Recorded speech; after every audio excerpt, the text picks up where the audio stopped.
Hello, guys out there, and welcome to an evening with PE Slick podcast. It's your host, Ranger Matt. Joining me this week is Mr. Tyler Christensen. He's a motivational speaker. He has an amazing books out, and I'm thrilled to have him come aboard. And let me bring him on right now.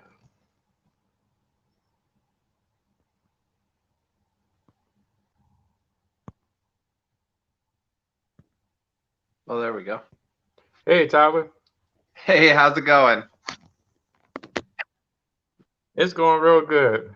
Listen, bro, sorry for the mix-up earlier, man. I had our time frame off, and I had another interview in the midst of that. I just always get the time frame wrong with that one. It's all good. We made it. Yeah. So let me ask you, man. Like I've asked all my guests, how are you and your family holding up during this pandemic? Well, good and bad. So I've got four kids, and one of the things that I've loved about the pandemic is I've got to spend way more time with them. And we've done a lot of things as a family. We've worked on a lot of projects around the house and have done some really cool things. And so on that side of things, I mean, it's been amazing. But then, of course, we're anxious and we have to be careful. Our daughter has asthma, so we've been super careful with Oh, her. And so, we're feeling it just like everyone else, but I still have a job and we're still plugging away. So life's pretty good. that's good. That's good. I'm glad to hear that, brother. So where are you from, Tyler? So I grew up in northern Utah, right on the Utah-Idaho border. And now we've lived all over the country, but I've come full circle, and now I'm on the southern border of Utah, between Utah and Nevada. So we've kind of just gone to the other end of the state. Cool beans, cool beans. um, what kind of? I ask all my guests this question. What kind of music do you like? When I was younger, I loved to listen to the radio. I grew up in the 80s and 90s and didn't listen to a lot of music in the house till I was in high school. And I was a big U2 fan, and some of the alt bands of the 90s, REM and Green Day, stuff like that.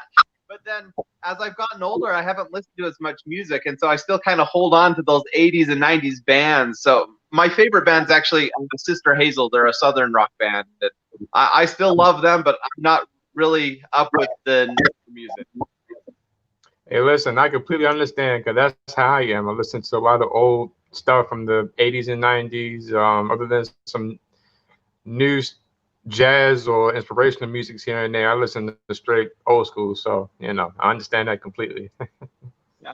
Well, and it's cool because my oldest son, he's 15 now, and he grew up on my favorite music, and so his favorite bands. I mean, he listens to Green Day and Coldplay and some of those bands that were more popular when I was younger. And so it's fun for him because that's like classic rock now for him, but that's my normal music. Yeah.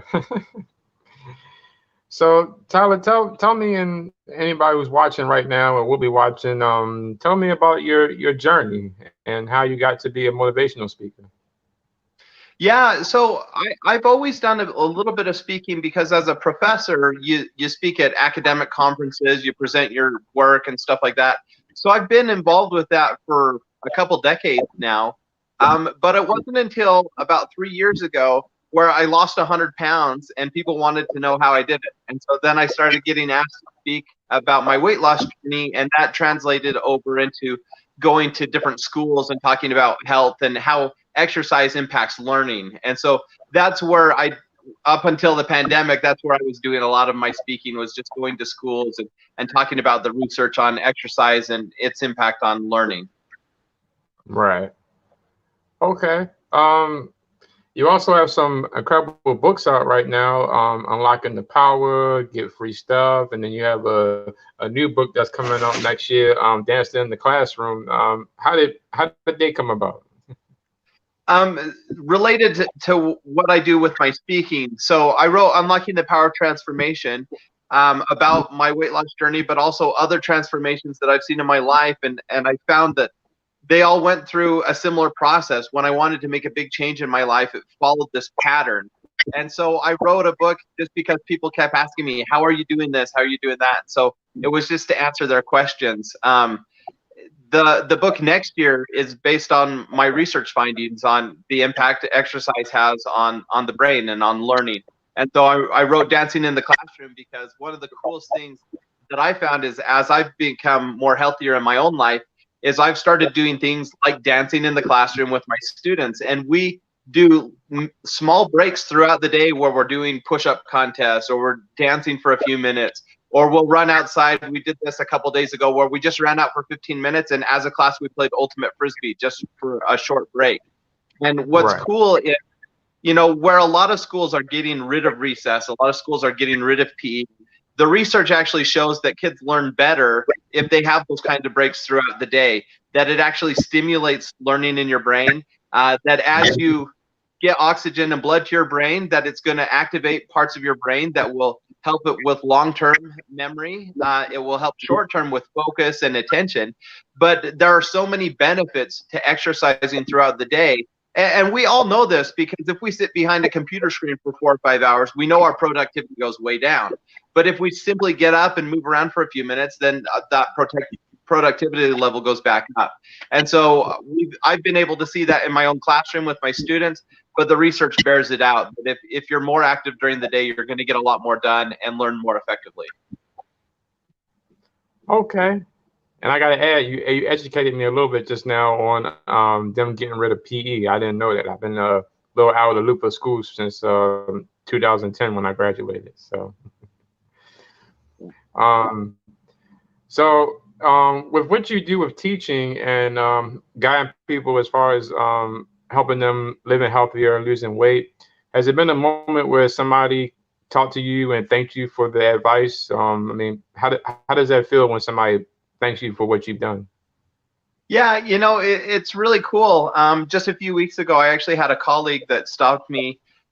We were having lunch, and she came over and said, "Hey, you know, you did this in-service meeting about a year ago and talked about your weight loss journey, and I want you to know that since then I've lost 30 pounds and I feel good." And you know, that means the world to me to hear that people are implementing the things that I'm talking about and it's making a difference. And of course, in this case, it meant even more because it was someone who I know and care about. But I get messages. I got an email a week or so ago from another teacher who was asking me questions. He had found my podcast and he asked, you know, I just want to know what was your diet like during that time. And so being able to interact with people in that way and to answer their questions, it's really rewarding. I mean, it feels good. And that's what I do as a teacher anyways. You know, I'm trying to help make the world a better place. And so it's wonderful to be able to do that from different kinds of stages. Okay. Do you have a favorite workout that you like to do? Well, so I'm a runner. I love to do distance running. When I first started losing weight, so go back 2 summers ago, I was 300 pounds. And even at 300 pounds, I still liked to run, but I couldn't go very far without stopping.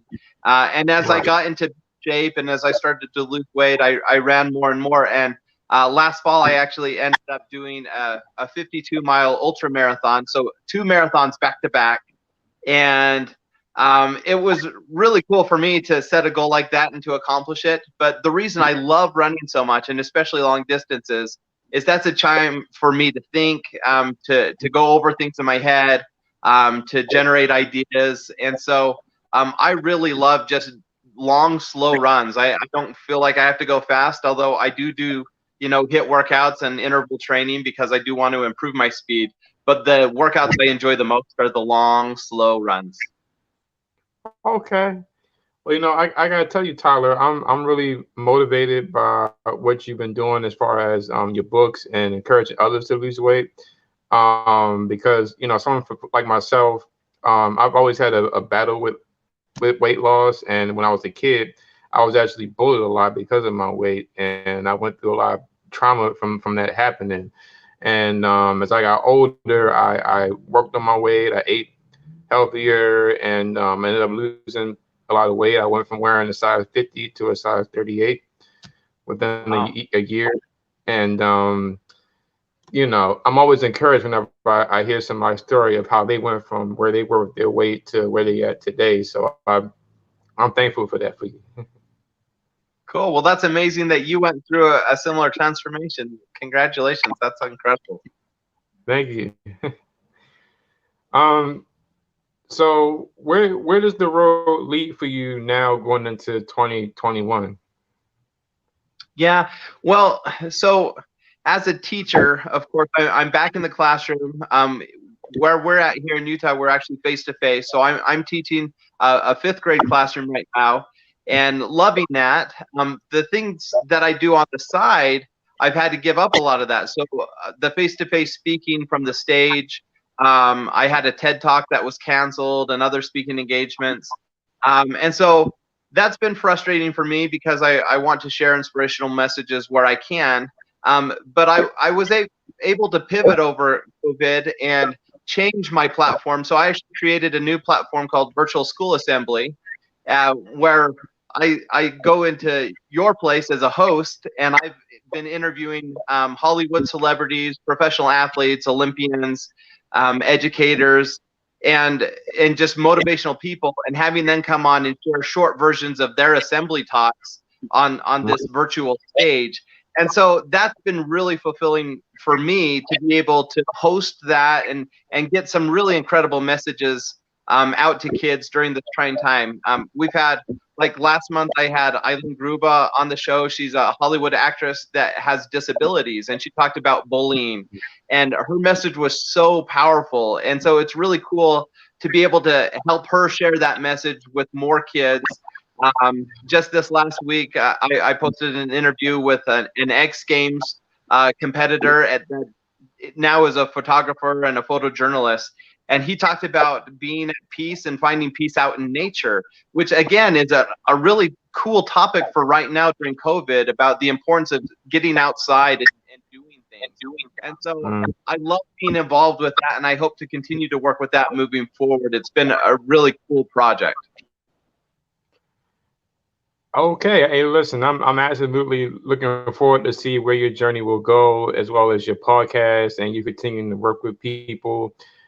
I have to ask though, 'cause I know that you're a motivational speaker. I don't know if you're a part of a group called Toastmasters, but are you a part of any group with it, or you do it yourself?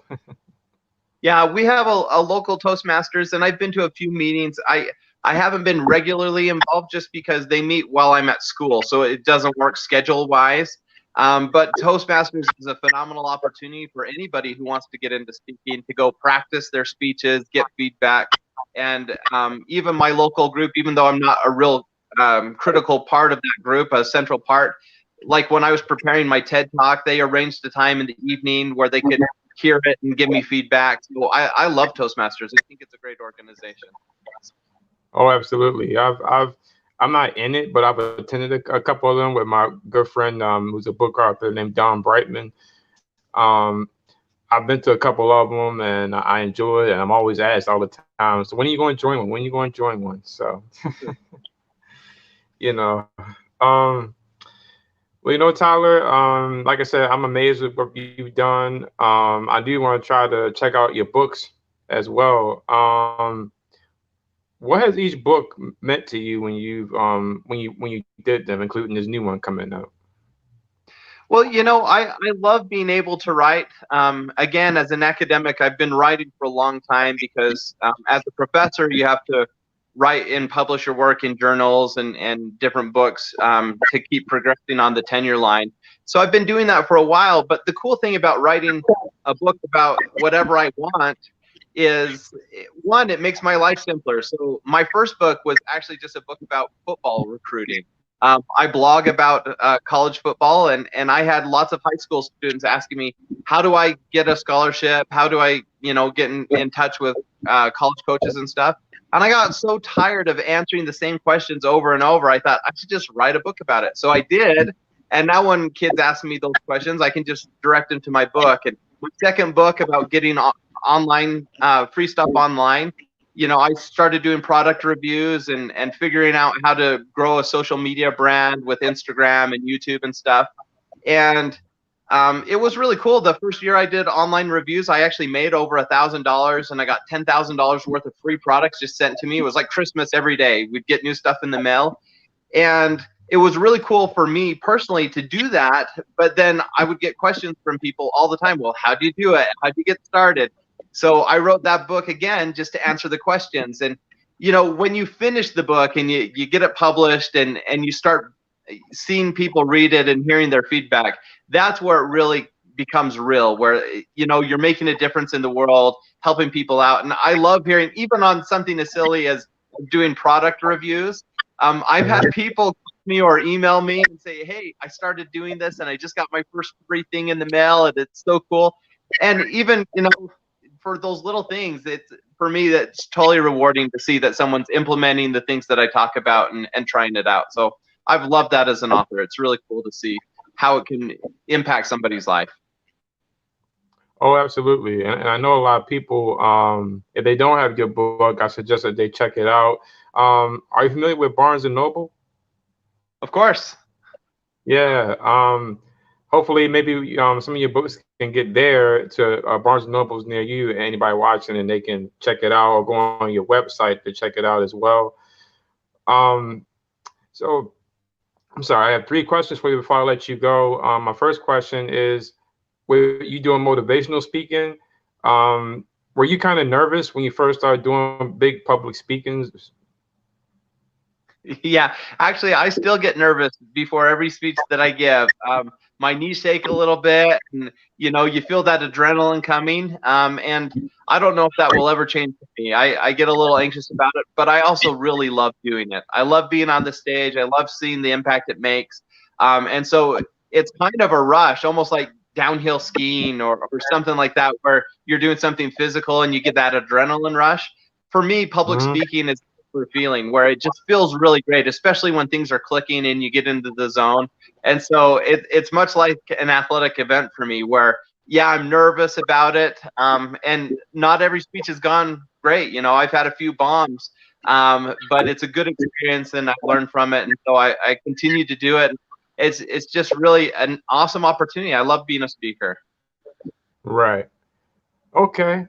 My second question for you is, what is a healthy meal you could suggest for me or anybody that's watching right now that you eat?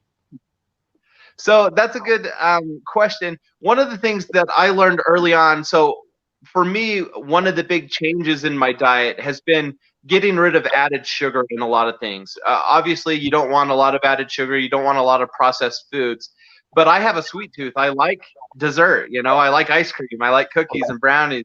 And so that was a really challenging thing for me. But I have a friend, he's a professional basketball player named Kyle Collinsworth, and we were talking about different healthy meals, and I told him, I really am looking for a good dessert, but you just can't do dessert when you're trying to eat healthy. And he turned me on to this key lime pie, where you just do it with like a sugar-free Cool Whip. You mix a little bit of cream cheese in with it, and then you just squeeze your limes and grate your lime zest on it, and maybe add a few blueberries to it.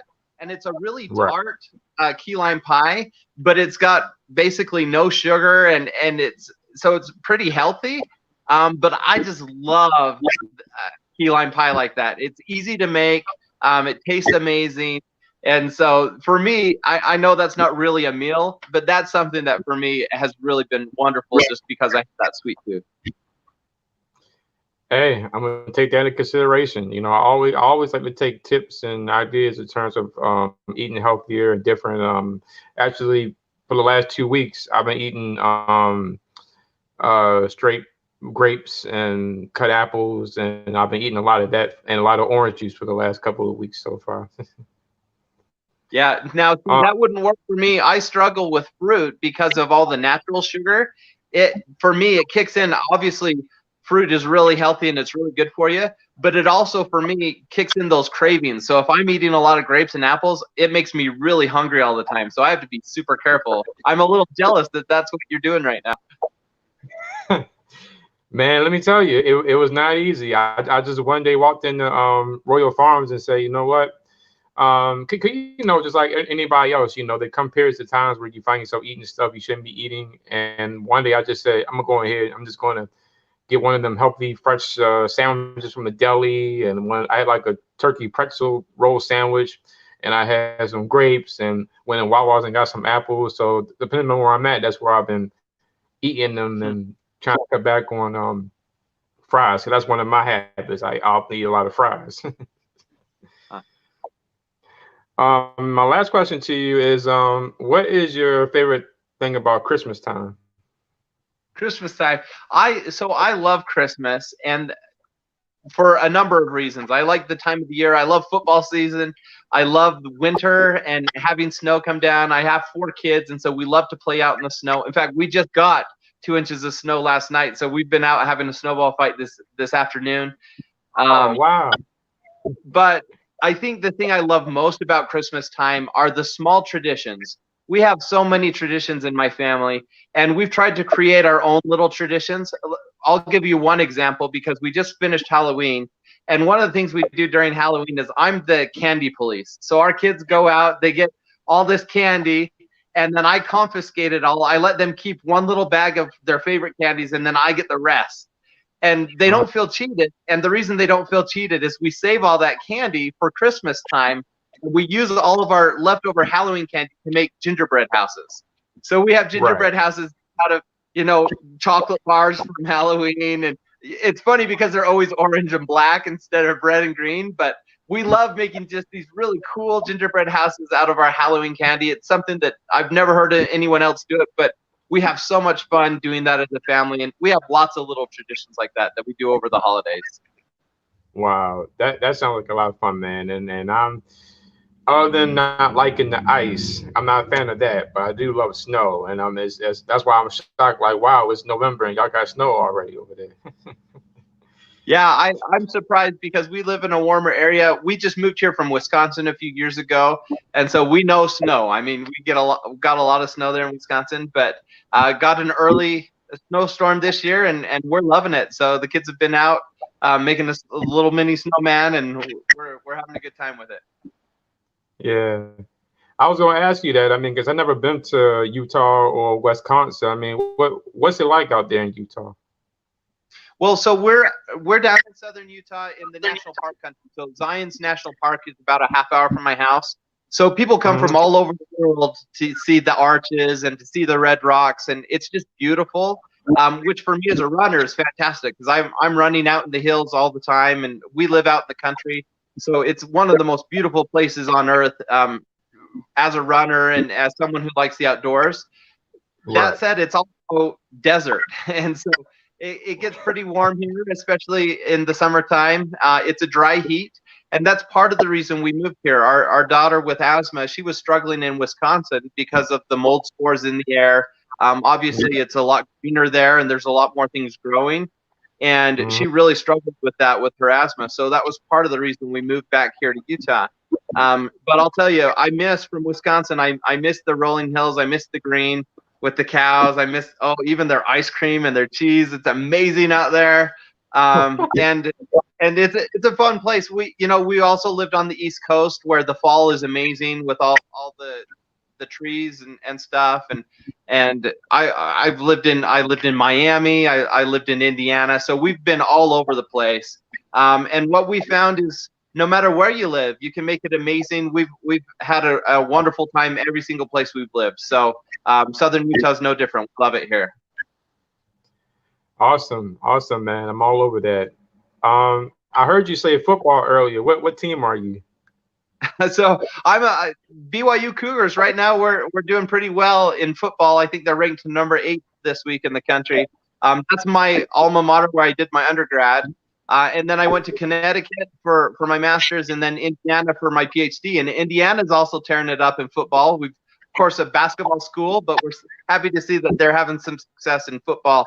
So I actually have a lot of teams I cheer for. I was a professor at the University of Wisconsin, so I'm part Badger as well. So I have split allegiances, but in my heart, my undergrad was at BYU, and I love to cheer for my Cougars. Okay, there you go. Well, Tyler, I gotta tell you, man. I've had fun talking with you just now. I've learned a lot. I heard a lot. You spoke a lot of cool points here. Before I let you go officially, is there any last minute advice or words you can give to somebody who wants motivation to stay healthier, lose weight, or write a book, or be a motivational speaker? Like any, like what advice do you normally give people? Yeah, I think there's two small things that you can do, and one of the small things is keep it to small things. If you want to do something incredible, take a first step today. Take some small action. Those small actions over a period of time are going to lead to huge results. And so I think that's my first piece of advice: is just start with something small, have a goal, and start working towards it. My second piece of advice would be something that you'll read over and over in the self-help literature, and that's wake up just a little bit earlier. If you want to do something incredible, try waking up 10 minutes earlier and work on it first thing in the morning. Writing a book is a great one for this, because if you woke up 10 minutes earlier and simply wrote a paragraph every morning, 250 words, you can do that in 10 minutes. If you did that for a Mhm. year, you'd so it really doesn't take a lot. It's just consistent effort over time. And so anybody can do it. If you have big dreams, just start working towards them, and you can, cross them off your list. There you go. Well, y'all heard him, folks, from Tyler Christian himself, man. Well, Tyler, thank you for coming on my podcast, PE Slick Podcast. I had a blast talking with you again. I was motivated hearing your words today, man. And when your book comes out next year, I would love to have you come back and talk some more, man. Cool. This sounds great. I'd love to. Absolutely. Well, Tyler, God bless you and your family, and y'all stay safe, and you have a good one. Thanks. Appreciate it, Matt. See you.